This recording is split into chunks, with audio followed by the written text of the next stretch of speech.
disconnected from your mom with the umbilical cord, put in an isolation chamber. And so we start getting programming right from birth. Right? Believe this reality. Believe this is the reality we want you to believe, and we're attracted to it because of its simplicity.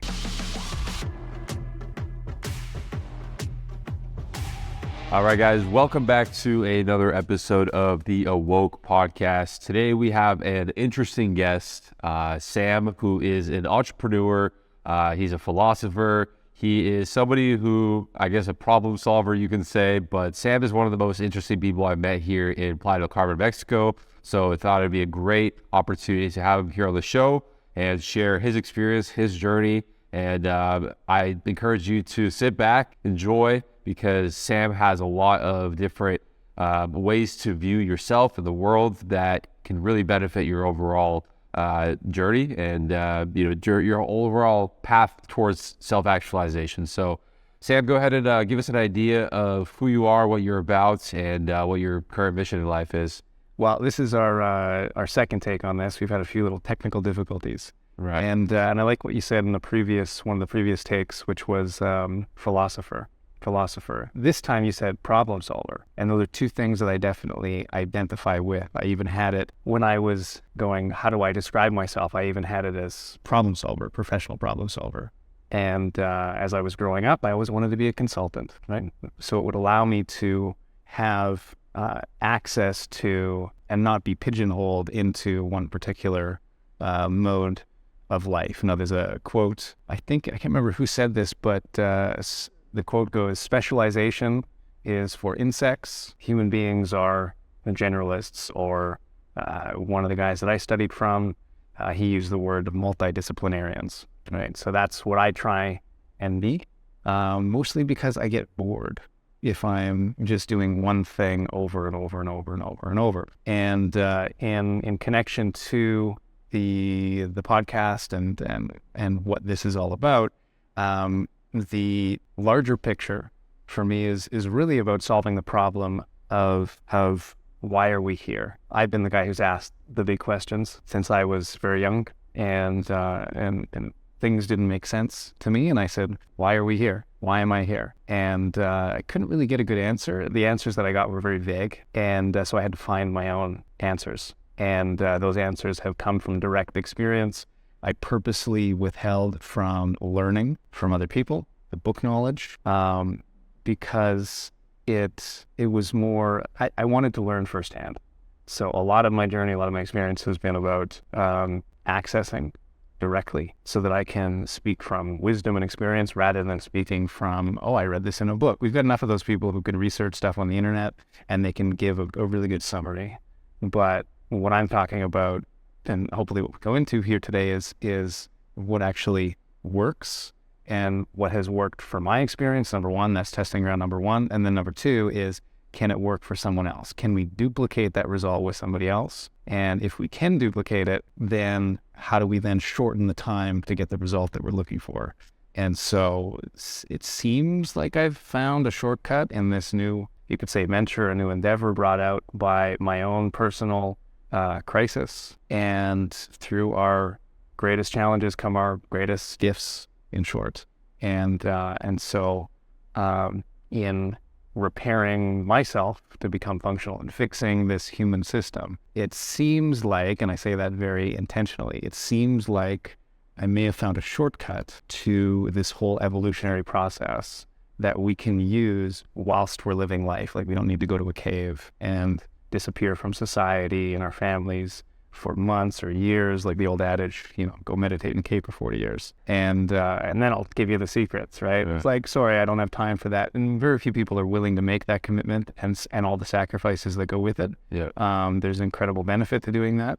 But we should be able to be a householder, be in our lives doing whatever work that we're doing. And it's also the more difficult path to do it that way, because you have distractions, to remain focused on what is the truth in your life, right? What is your ultimate truth? And then going deeper into that experience and noticing when we're living our life based on an untruth, right? So I think we'll dive deeper into that. Yeah, so I wanted to pause there on the truth aspect. So Sam has kind of told me about how a lot of your work is based around deprogramming. So deprogramming the conditioning of the way that the modern world is designed, to where a lot of people are quite honestly just unconscious and not even realizing that they have this narrative that's on autopilot every single day. Yeah. And so I wanted to ask you, what do you believe is the source of this, and what is the ultimate reasoning why we unconsciously as people carry so many of these programs for such a long period of time? Okay. So this will go into the story a little bit. We were dipping into this a little bit before. Okay, so the story, my story, how did I get here, right? How did I get to PDC, to Playa del Carmen, which has been a tremendous gift. This place drives me crazy, and I love it at the same time. Actually, not at the same time. It oscillates, right? And the days when I'm hating it shows me that there's something inside to work on, right? Because the next day or the day previous, I can love my surroundings. So it shows me when things are coming up. And so when you touch on the deprogramming subject, that's a word that I use simply because I haven't found a better word to describe it. And it's also the opposite of programming, right? You grow up, well, basically you're born, you have a program almost of like abandonment, you could say, abandonment and disconnected from your mom with the umbilical cord. Sometimes you're put in an isolation chamber, you're at timeouts, bad boy, you were born, bad girl, you were born, we're going to put... Why were you born like that? Yeah. And so it's just a very weird way to come into this world, period. So that's number one. And so we start getting programming right from birth, right? And we all know there's better ways, more harmonious ways to do births. It's water birth and other things that are more natural, which we've been doing, outside of hospitals for many, many years. That's how humanity got here. Right. And surrounded by friends and family as well too. So that's a really beautiful situation. And there's ways to do that today. People just need to be open to looking at those ways. And so the programming starts from birth, and it even starts pre-birth if you're going into the fetus and the womb and the mom and the dad's interaction, parents' interaction. So there's a lot of programming. Now for me, I've had multiple breakdown experiences where I've shattered and then been asking what's true. But the more recent one, and then it sends me on a journey to find out what is true, what is real. And so this more recent one, in the last 3.5 years, was the whole experience, which we'll leave nameless, but it happened around March of 2020. The cough experience. Yeah, and so we don't want this video to vanish. So we'll just leave that open. But what happened in that situation when everybody was in their homes and, grocery stores, you're wearing gloves or you're asked to wear gloves and to go through weird routines. I followed the recommendations for, all right, this is take two. So I followed the recommendations. Let's go again. Okay. I followed the recommendations for about 2 weeks. And then I realized that if something was going to happen, the certain place that it should happen, typically grocery stores, etc. And I watched and nothing happened. And I thought, okay, there's something fishy here. And then I dove into research and began to understand that this was something a little bit larger, part of the scheduled banking collapse, you could say, and transfer from one currency to another. And then got into something interesting. I'll say this word. We'll see if this changes things. Something called plague rules. And that these, as you look through history, these different plagues happened at the same time as banking changeovers, when they'd switch from one system to another, and they're used like a front end cover. Okay, so because there's always the public and then there's the private, right? There's what we see and what's put out as in the general story, and then there's what actually is going on in the background all the time. Right? There's cover stories. Well, and there's clues that show to what's actually going on. Yeah. That if you really look closely enough, you'll see it. Mm-hmm. And they're speaking it. It's spoken very clearly. But for the most part, we like to have our head in the sand because it's a simple reality. There's this simple reality that's been put forward for us as believe this reality, believe this is the reality we want you to believe, and we're attracted to it because of its simplicity. Okay, so people love the go to school, get good grades, get a good job, make money, save, and then retire, because it's really, really simple. But that's not how it goes. If you have any sense of feeling within you, you're going to have a nervous breakdown somewhere in that. You're going to be disheartened by the state of your employer or the state of the world. Something is going to come to shake things up and shift things up. And when those moments happen, what do we do with that? Right.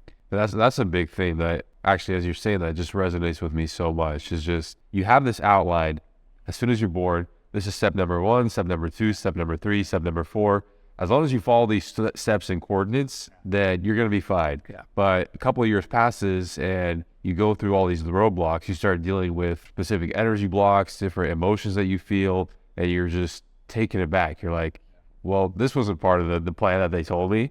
And so we never really were taught, at least I wasn't taught, I don't know about you, but I was never really taught about the navigation of that. And that's the real challenge. And so anything that you feel that's like that's questionable is you get it labeled as mental health issues. You get it labeled as you have a disorder, something is wrong with you. And so for me personally, when I look at this entire crisis of people with mental health issues and the rise of people using pharmaceuticals with antidepressants and all this, is because you take a look at it and you look at what they're dealing with, and it's very normal things that you will experience as a human being, and you're just told that this is not part of the game plan. Get back to your there's something wrong with you. Right. You're experiencing this. And so I use a very simple modus operandi. All right, so we're not going to pretend that the camera didn't change. We've been having some technical difficulties. When we get deep like this, we got some technical difficulties. So I remember I was talking about the modus operandi or method that I use, okay? And that it is pretty simple, is if you're experiencing it, it's real, okay? The question is, where is it real, right? So what that means is that if you're experiencing something, is it real in the reality that we're all sharing and the reality that we're all experiencing? Is that where it's real? Is it real in your mind? Did you create that in your mind? Is it real only in your head? Did you experience that in a dream, as an example, right? Because if it's in a dream, then we're talking about maybe it's real in a different reality. We're just starting to understand, barely understand what that looks like. So is it real in a parallel reality, right? Is it real in something that we created with whatever faculties we're utilizing and learning to utilize at any given time. So I always ask the question, and then here's another piece, was it real in the past? Now, past this lifetime, past previous lifetime. Is it real in the future? Maybe it's a reality that we haven't experienced yet, or a lifetime we haven't experienced yet. So it's not about, is it real? Because if you're experiencing something, if you're watching this and you're thinking that you might be losing your mind a little bit, I'm going to tell you straight out, you're not, first of all. And that applies to, I would say 95%, 98% of people, because I don't know everybody's actual situation, but I would venture to say that no, you're not quote unquote crazy, but you are experiencing something that most of the normies, most of the people who have bought into the programs are not counting, right? And so, throughout my life, I've been called weird, right? And I look at that as people who haven't quite opened up their mind and caught up to the vast universe, let's talk about multiverse, etc., that we live in. So there's so much more than what we can perceive. However, bringing this back to the reality that we all share rather than the ones that may possibly exist, the reality that we all share, what we're talking about is programs. Okay? Right. The programs that we all buy into or are brought up into. Yeah. Yeah. So to touch on that, so talking about parallel realities, parallel paths. So I find oftentimes the more unconscious that you are about the programming that you have, and the more unconscious you are about what's actually dictating you, and by attaching to that, you continue to manifest that further and further.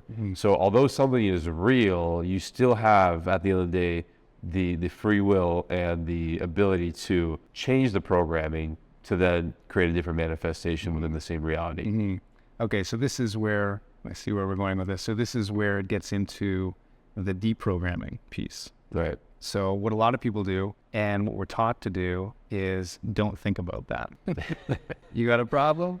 Don't think about that. You feel pain, you feel a little bit, out of it. Don't think about that. Just, put your big boy pants on, go to work, continue with the program. Don't think about that. Take this. You naughty boy. Take your meds. Don't question us anymore. Don't think about it. Just keep doing the program. Don't think about it. And the way that I approach it is completely the opposite. It's 100% the opposite. And that is simply because the other modus operandi or method that I've found that actually works actually comes from the Bible. And in that, there's a quote or phrase that pretty much everybody has heard, even if you just watch the Jerry Maguire film. And that is, the truth shall set you free, okay? In that film, he says, you can't handle the truth, and that's true for most people. So you have to be actually able, not only want to, but willing and able to handle the truth. And sometimes the truth is uncomfortable. However, what I found in doing the research on myself and other clients is that when we find the truth, number one, it's freeing. So that's how the deprogramming happens, simply by seeing the truth. And to see the truth, we have to go into our life, wherever that may lead, starting with whatever we are experiencing in the present that is uncomfortable. So we identify that, and then we go into when it's happened before, right? And there's typically scenes that it has happened before, moments where it has happened before. And so we go backwards in time until we find the first time that it happened. And that can be in this lifetime. I mean, just for mine, around my birth, there was about four main traumatic events, programs that happened within the realm of, say, 2 hours. Right. So I kept going back to that. Didn't mean that I didn't get it. I was just had to access 4 individual programs that were created via the trauma that I experienced around that birth process. So I can tell you about my birth because I've been there and I've seen the truth of it. But the general consensus in normie land is that you cannot, maybe to coin that term, is that you cannot access before 5 years old, which is complete BS because you can.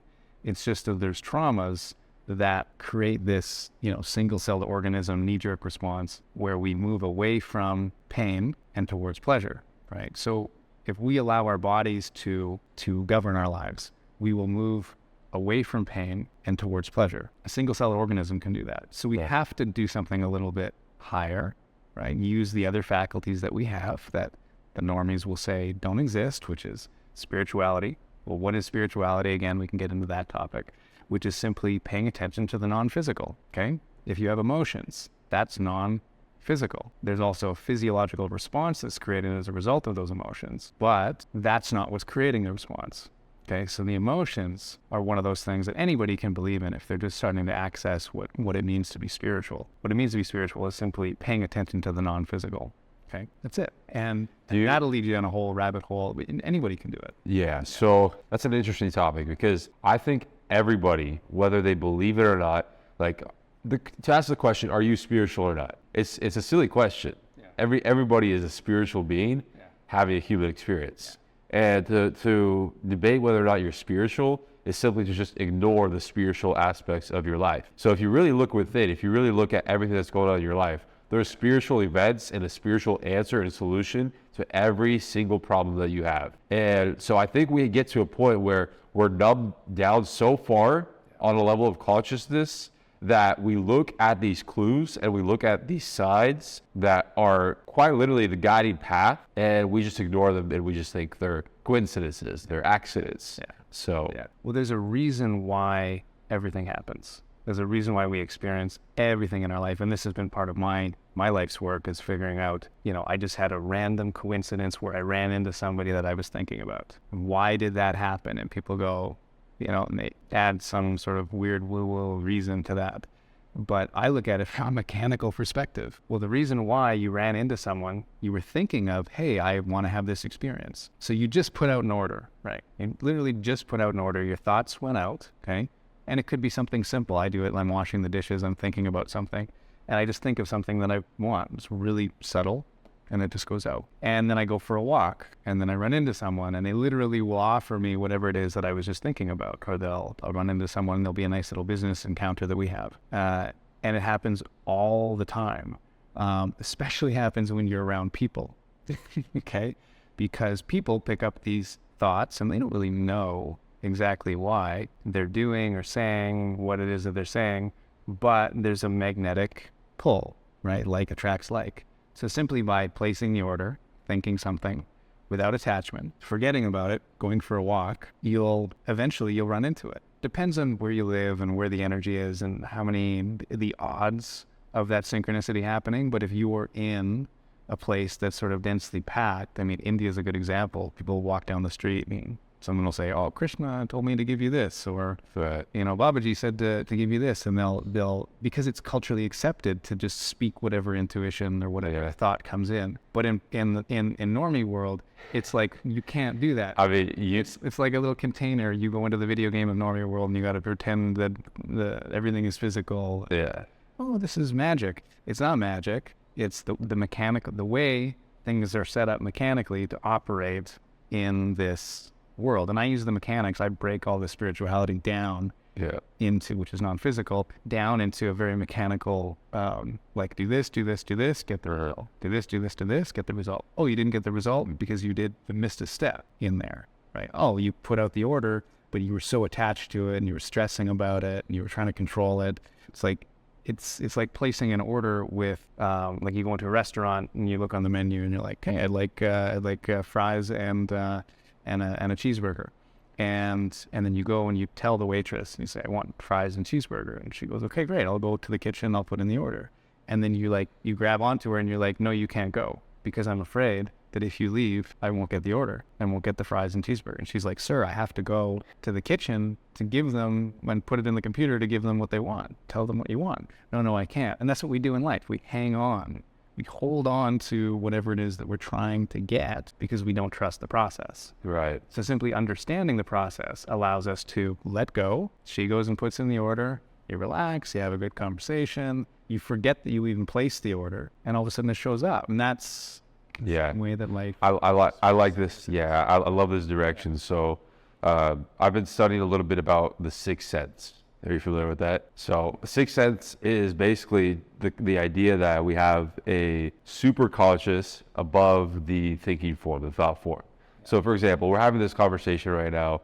There's things that you know, there's things that I know. We can come together and collaborate and share our ideas. But at a certain point, we start teaching ourselves, right? Yeah. There's knowledge that we download, there's information that we download that you almost like, as you're talking and as you're get in the flow of the conversation, just because you set the intention for the solution of this conversation, the ultimate purpose of it, you start teaching yourself and you start getting these downloads of different sort of information and you're like, oh, it's almost like you have these constant epiphanies. Yeah. And so step number one, right, is to have the intention to go towards something. This is my objective. And by having the intuitive trust that every single thing is going to lead you to that point, you can simply just allow the process to actually happen instead of using that much force, right? Yeah, and intention, the way that I look at it, is simply a request without the attachment, right? I intend to do ... You're not attached to the time that it takes. You're not attached to who it comes from and what way it shows up.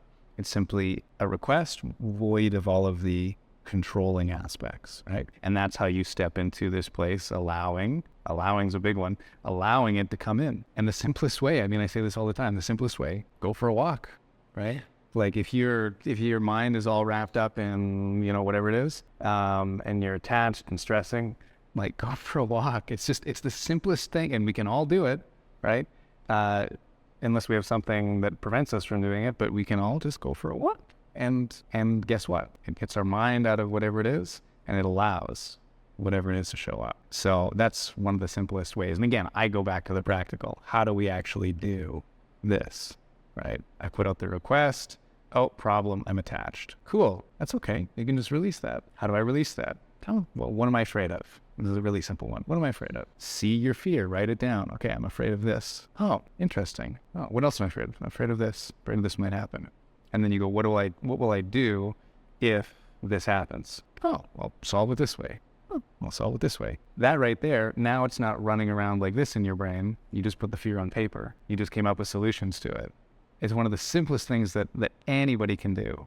But it's also one of those things that few of us do. So the main thing is get out of your head, get into your heart. But again, my question, how do you do that? Well, you got to treat each part of your body, and then we're going off the topic a little bit, but I find this to be very important, is to treat each part of your body like it's its own consciousness, okay? So your mind wants certain things, right? Your mind wants to feel safe. When it doesn't feel safe, it'll do this, which is why the symbol of crazy is this, right? It'll just keep spinning the same thoughts around and around and around. So there's certain things we can do to calm down the mind. What am I afraid of? Like, get it in front of you, right? That kind of thing. And then the heart as well also has its own wants and needs, right? The body has its own wants and needs. The spirit, the consciousness of you has its own wants and needs. And so just paying attention to what each of those wants and needs are from each of those faculties of you, then you take the committee and you bring it into order. And when you have order in all of these faculties, that's where you can simply go, I want this, or I want to have this experience, and you just move there. You don't really think about it. You just go from here to here, and you do whatever action you need, and you go from here to here. And that's the goal for me, frankly, is to be able to live life in a way this is where I am, this is where I want to be, and I simply move towards that. And so this is, in terms of the solutions and going into the deprogramming aspect, is to remove any of those repeating, programs that we've picked up throughout life, either from the system or from our own trauma. Remove those, right? By seeing the truth of them, by experiencing the truth of them. And in that, you learn so much about yourself as well. That's like, I could talk for hours on some of the things that we've learned by going into the root where the first trauma happened. We don't know where it's going to take us. Sometimes it's this life, sometimes it's something else, a different lifetime, a different experience. But in that process, we learn about ourselves, who we are, who we actually are, and at the very basis of it, why we're here. And that's the mind-blowing piece. And I didn't know that this work was going to lead me into like this larger solution. What seems to be for humanity is this shortcut to going 40 years in the cave with the Buddha. Go meditate for 40 years. I didn't realize that this was going to be almost like a shortcut that you can do in your daily life. I had no idea when I first started down this road. I was simply looking to, in short, do you want to swear on that? Yes. Yeah. In short, is to not be fucked up, okay? My journey was to unfuck myself, okay? Because I realized I'm fucked up. And I want to clarify that first because I know people get it kind of confused. When I say I'm fucked up, or I was fucked up, I'm not saying that the soul is, there's no problem there. That's the consciousness trying to project itself through the body. The part that was fucked up was the body. The body had all of this damage from traumas, from programs that I had gone through and experienced in life. And if I was able to take on those programs, I should be able to remove those programs. So that's when I say unfucked myself, it's to move any of those pieces which are running and pulling me off in different directions via fear, and allow those to leave via the seeing of the truth. Individually, we look at them, and then I can move from where I am to where it is that I want to be in a very effortless fashion. That's interesting. Does that make sense? Yeah. I know it's a lot, but yeah, we can go into whatever we want. So say, you're in a state of deprogramming, and simultaneously, how much of a correlation is the programming with the addiction to suffering? Where do those two meet, and how do you spot the difference and ultimately navigate through that puzzle? Because from my experience, I have gone through a large period of time where I realized that I had this subconscious programming that was instilled to me from birth, as you were saying. But at a certain point, after I healed that, it took about 2 weeks before I got myself back into misery because I was subconsciously still addicted to that programming. Right. So I want to let's dissect that. Okay, let's take that apart. Okay, so I don't believe that we're addicted to suffering. I don't believe that we're addicted to suffering. And that might be far-fetched, and I'm sure that someone and yourself can bring up examples of like, oh, well, I must be addicted to suffering. And this is why. So the reason I don't personally believe that we're addicted to suffering is because what I've learned about the body is that the body is always trying to detox. It's trying to heal, right? It's trying to remove toxins. It's trying to remove things that are untrue, right? Untrue to itself. And that includes thoughts, ideas, programs. It's always trying to bring itself to a place of purity, okay? That is what the body does, okay? It's trying to. Now, there's a lot of reasons why that's made very difficult. One of them is a society that we live in, the world where there's distractions. I mean, phones are just ridiculous in terms of always pinging distractions. Like, most people don't know what to do with themselves if they turn off their phone. Like, if you put your phone away for a day, or if their phone breaks, they go through a crisis. Right. But it's good to do, because then you can really see what's going on. And I suggest everyone has like this is the time at night where phone is off. It's gone. It's in one of those pouches is perfect. Turn it off and put it in one of those RFID or cell phone blocker pouches. Stick it in one of those. They're cheap. You can get them like $30-$50 on Amazon, and just like put it away, and then experience the thoughts, experience yourself. That's a huge practice. Or a very simple practice that has huge results in terms of learning about ourselves. But when it comes to the addiction, or this alleged addiction to suffering, what I've learned experientially myself and clients is that there is, so let me back this up for a second. When we heal something, and I have to back this up even more and tell you that when I first started down this pathway, I broke it down to its basic fundamentals, and I had to ask the question, what is healing? And I listened to people talk about healing when they were asked that question, various, public figures that are fairly well known in the industries that they're in, and nobody can answer the question. There was like, well, you got to learn a lot and thereby like think your way out of it. And I'm like, Jesus, like I don't have time to read 3,000 books. I'm sorry. I want to fix this now. And it was created in a moment, right? And I had a moment in my life in which I hit something, there was an impact, and it created the trauma. Therefore, if I can create it via an experience, I should be able to uncreate it. Okay, I should be able to uninstall that program, that traumatic program or survival program. I should be able to uninstall it. And so I began to break things down. And the first question was, what is healing? And so I couldn't find a good definition, so I redefined it. And so the definition that I use is healing is to move consciousness or to become aware of that which you were previously unaware of. Okay, so to bring consciousness into an area of unconsciousness, that is healing. And if you look at healing in injury, if you're still limping, you hurt your leg, if you're still limping, it's not healed yet, right? If you don't regain full functioning of your leg or body part or whatever that was injured, it's not healed yet. And so people go through this process of saying, I'm healing this, but really what they're doing is surviving it. They're surviving it, they're managing it. So we see people with these elaborate morning routines. Yeah. I was one of them. I'm still one of them.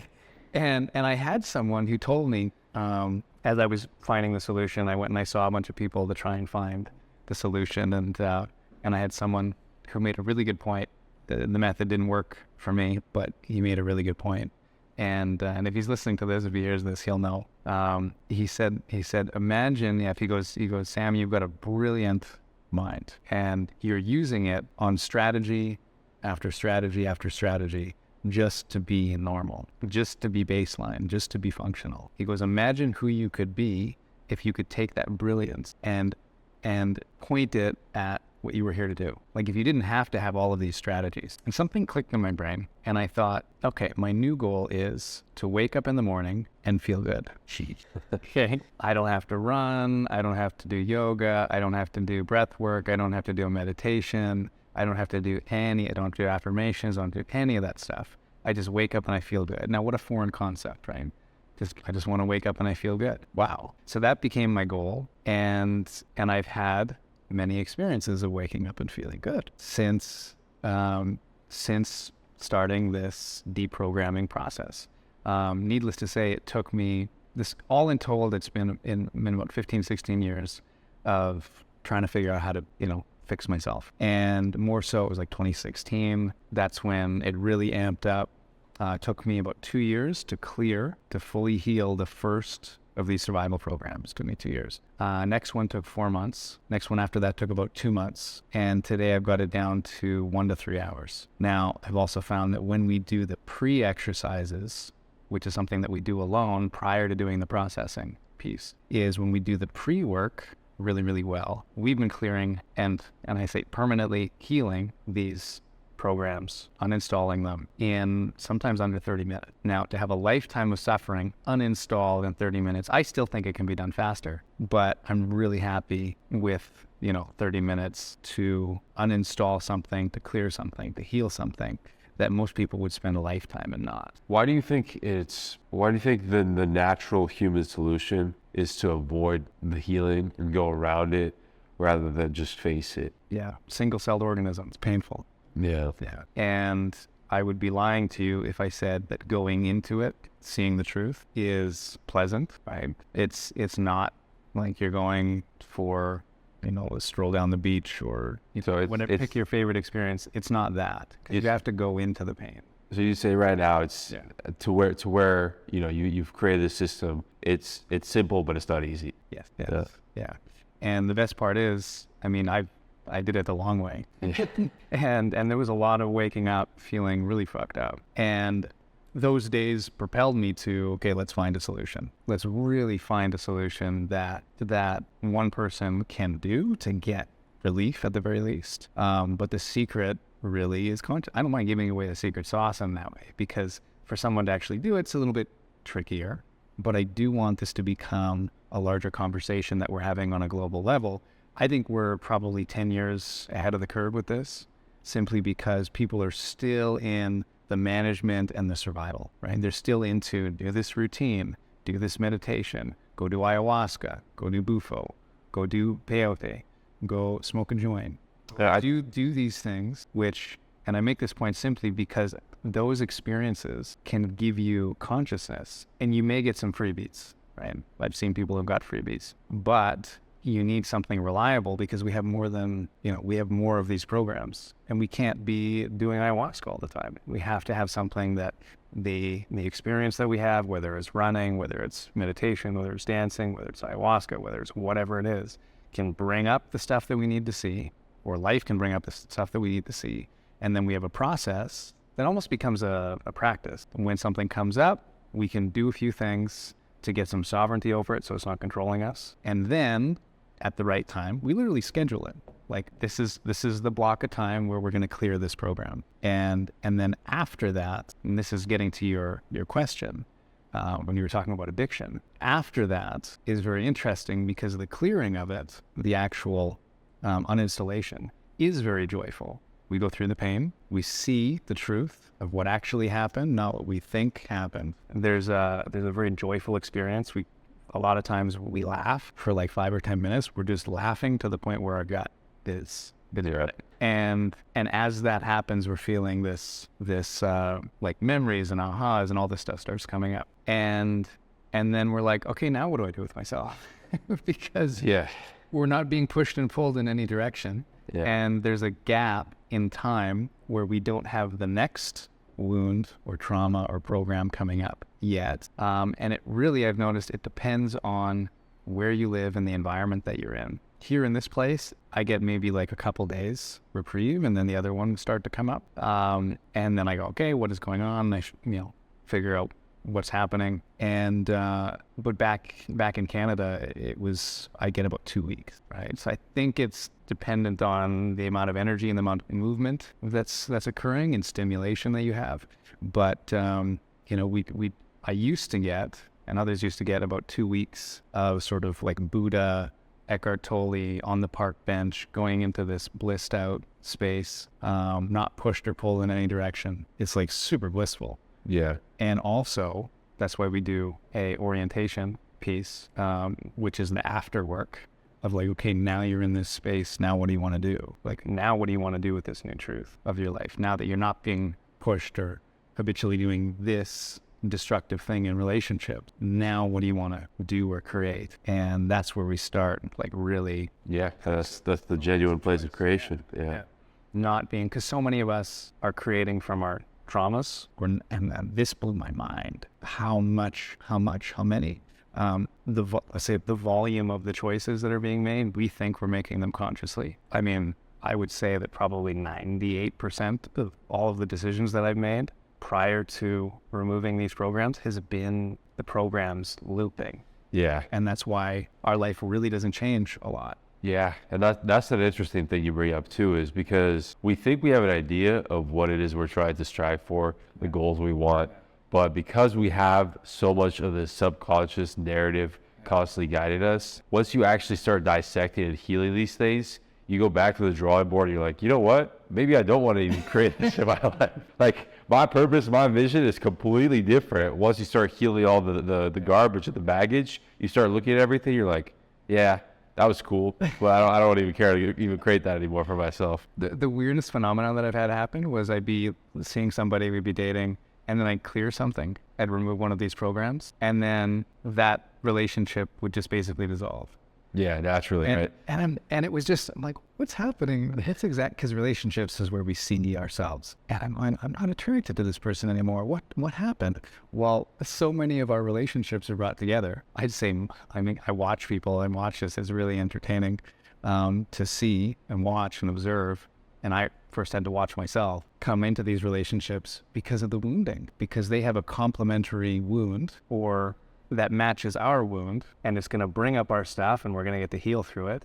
And I'm going to bring up their stuff, and they're going to get to heal through it. Right. And so most of the relationships, I would say basically all of the relationships that I've had have been brought together because of the traumas. Which is a funny thing you bring that up too, because if you like the idea of my partner is toxic, I have a bad relationship, this person is horrible for me. Well, if you really look at it and like dissect all of that, you realize, well, it's because it's an actual reflection of exactly the state you're currently in your life. And it's just, that's the outer reflection. It's the outer reality, the exact manifestation of who you are in that moment is what's brought to you. So every relationship, every friendship is actually just a reflection of which stage you're at internally, right? I want to go deeper on that, okay?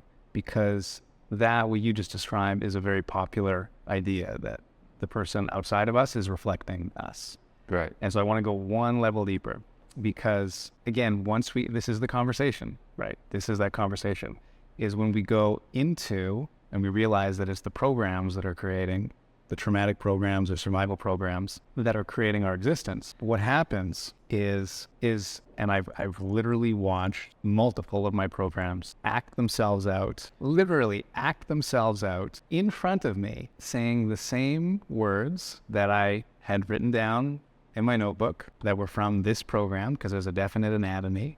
It's like a videotape of the beginning, a middle, and an end. And I wrote down the words that I would hear, okay?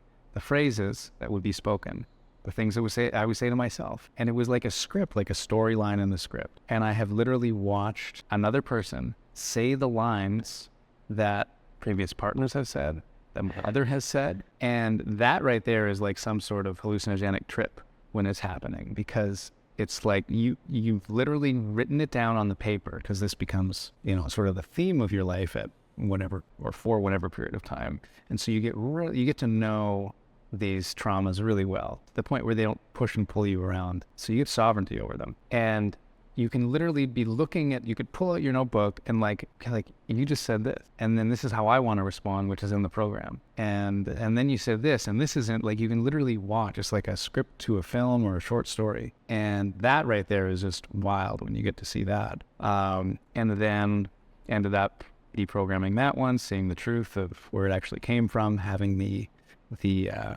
aha, more than an aha, a full release, laughing. And then shortly after that relationship ended. Yeah. Because what was meant to happen, or the reason why we had come together, had already happened. So this idea, and a very popular idea of the other person is just a reflection of us, is not quite accurate. What I've learned, experienced, discovered is actually happening is that something, first of all, activated my survival program. That frequency then began to emit outwards, like the thought that I thought of that I wanted something, and then I go for a walk. It's like that, but it's running in the unconscious. So it's running 24/7 until it turns off. So it starts running, and then it begins to pull in characters from my program and bring in characters to play roles so that I can see it externally, to then know myself, to know what it is that I'm putting out. And if I can see it, then it becomes very obvious, okay, there's a problem. If it's just running as a frequency inside, it's not, we just feel awful. We just have, it can be very, like a lonely experience. So having that experience externally shows us. And so I would sum it up by saying that the experience that we're having and someone comes into our life, they're not just a reflection of us, but they are playing a role in our story to allow us to see what's going on inside. And that brings a whole new level of appreciation for the people that come into our life. Yeah. Because I've even seen it on the reverse role, where I play a role in another person's story, and I'm saying and doing things that I wouldn't normally do. And I'm going, what the heck is going on? It's only until I tune into, this isn't my story and program, this is theirs, and I'm playing a role in their story. That's interesting. That's wild. That's wild, yeah. We see just how programmed, so this idea of programming goes really deep. Yeah. How programmed we are, not just by the world, not just by our own traumas, but by the people around us. Like that. Yeah. So as I'm talking to you, I'm having my mind glow of just saying. And I'm going to have to cut it there because I have to start heading out. But that's definitely something to think about. Mind blown. But yeah, so Sam, where can we find you online? I'll put all your description links in the description so you can check you out. But Sam also does some work here in Mexico. So if you are visiting Playa del Carmen, if you're in the area and you want to be a part of a community where like-minded people are connecting and healing in ways Sam described, I will also have some information in the description for that as well. But appreciate you being on the show, and thank you for sharing. And it's definitely a lot of things that I've learned and I've taught myself through this conversation. Yeah. So it's good having this talk with you, bro. All right. Yeah.